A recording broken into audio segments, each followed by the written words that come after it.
We find that in this month of Ramadan, especially the first few nights, that the aspirations are lofty.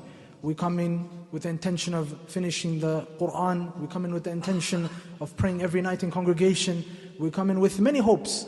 Walakin you find that there is a decline in the good deeds that we are doing throughout the month, and perhaps even throughout the first week. And ibadallah, it is important that we take from actions that which we're able to sustain. And this is the advice of our Prophet ﷺ. If you want to take advantage of this month, you want to reap the fruits of Ramadan, make for yourself targets within the month that you're able to achieve, inshaAllah.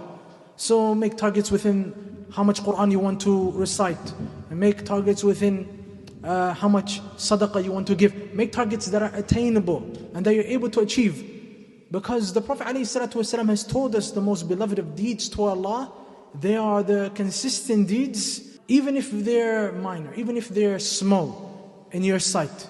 Your sincerity and your consistency in these ta'at, they're beloved to Allah subhanahu wa ta'ala.